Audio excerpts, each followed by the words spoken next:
Micah 4. And in future days, the Lord's temple will be the most important mountain of all. It will be more prominent than other hills. People will stream to it.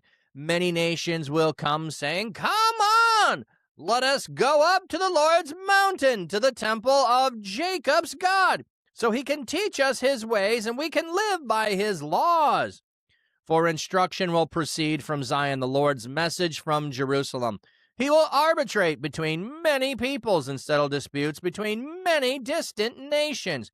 They will beat their swords into plowshares and their spears into pruning hooks.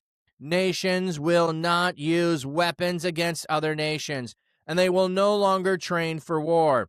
Each will sit under his own grapevine and under his own fig tree without fear. The Lord of heaven's armies has decreed it. Though all the nations follow their respective gods, we will follow the Lord our God forever. In that day, says the Lord, I will gather the lame and assemble the outcast whom I injured. I will transform the lame into the nucleus of a new nation, and those far off into a mighty nation. The Lord will reign over them on Mount Zion from that day forward and forevermore. As for you, Watchtower for the flock, fortress of daughter Zion, your former dominion will be destroyed. The sovereignty that belongs to daughter Zion. Jerusalem, why are you now shouting so loudly? Has your king disappeared? Has your wise leader been destroyed? Is this why pain grips you? As if, as if you are a woman in labor. Twist and strain, daughter Zion, as if you were in labor. For you will leave the city and live in the open field. You will go to Babylon, but there you will be rescued. There the Lord will deliver you from the power of your enemies. Many nations have now assembled against you. They say, Jerusalem must be desecrated, so we can gloat over Zion. But they do not know what the Lord is planning. They do not understand his strategy. He has gathered them like stalks of grain to be threshed at the threshing floor. Get up and thresh, daughter Zion, for I will give you iron horns. I will give you bronze hooves, and you will crush many nations. You will devote to the Lord the spoils you have taken from them, and dedicate their wealth to the sovereign ruler of the whole earth. So now we're in the middle. Micah is 7 chapters. We're right in the middle. I haven't gone and looked at this, but I know several books that are short like this have a chiastic structure. Lamentations is a chiasm. It's 5 chapters, and the middle chapter is the important chapter. And in the middle of the important chapter, there is one line, essentially, of hope in the middle of it. So looking here, we have hope of future in the middle. So whether it's a full chiasm or not, here in the middle is a remnant of hope that is going to be to the people so that they can look to the future. In future days, the Lord's temple mount will be the most important mountain of all. It will be more prominent than other hills. People will stream to it. Many nations will come saying, Come, let us go up to the Lord's mountain, to the temple of Jacob's God, so he can teach us his ways, so we can live by his laws. The instructions will proceed from Zion, the Lord's message from Jerusalem. He will arbitrate between many peoples and settle disputes between distant lands. Here's the key of the peace that is going to come about.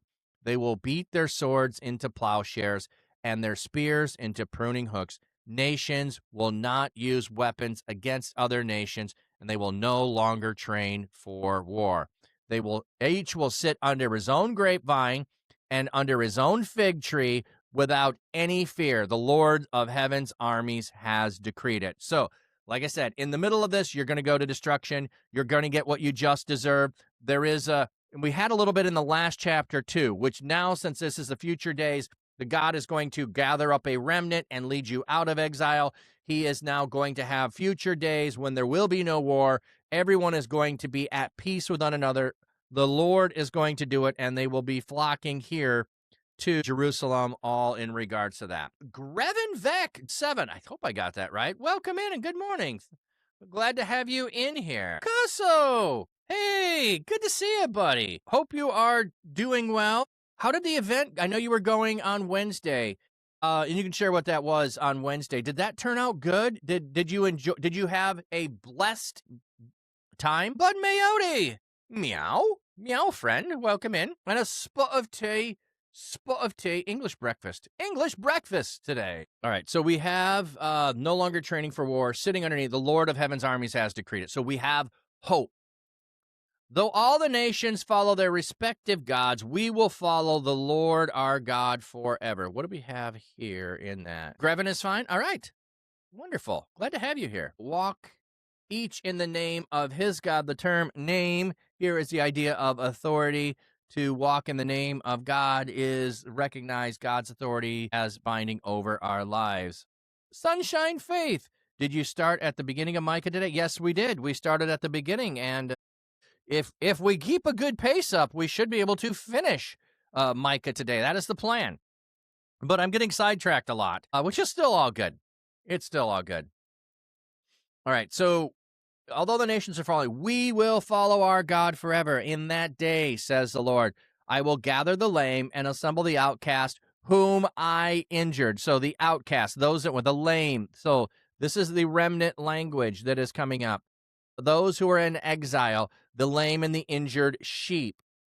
I will transform the lame into the nucleus of a new nation. What do we have there? Make the lame into a remnant.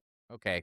See, here's what we're talking about earlier. So they're talking about the remnant as a new nation. It's the nucleus of a new nation. I will transform the lame into a remnant.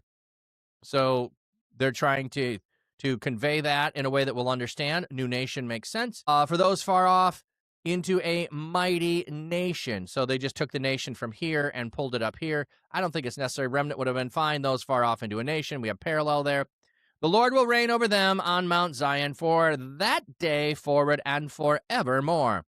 As for you, Watchtower for the flock. Okay, who is Watchtower? Migdal Eder. Some English translations transliterate the phrase apparently because they view it as a place name. So instead of Watchtower,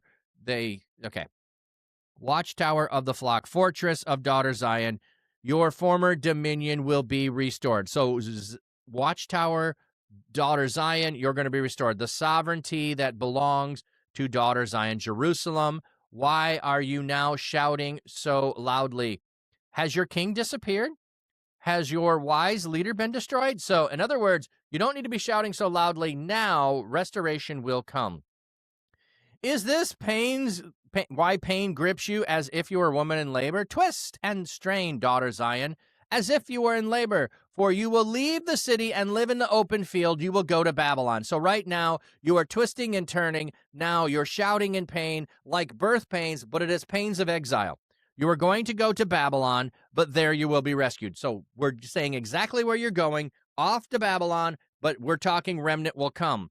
There the Lord will deliver you from the power of your enemies. Many nations have now assembled against you. They say, Jerusalem must be desecrated, so we can gloat over Zion. But they do not know what the Lord is planning. They do not understand his strategy. They don't understand God's strategy. He's using them to refine and punish his own people, but he will not let that continue forever. He's gathered them like grains on the threshing floor. Get up and thresh, daughter Zion. So this is, again, to the future. He's going to gather them and give you iron horns and give you bronze hooves, and you will crush many nations. So this is restoration language, and horns are a symbol of power. So you're going to have iron horns that will not be crushed. You will devote to the Lord the spoils you take from them and dedicate their wealth to the sovereign ruler of the whole earth. So you are going to crush your enemies. You are going to be returned from exile, but you're going to go to exile. Don't forget that. You're going now, but here is hope of restoration and return afterwards.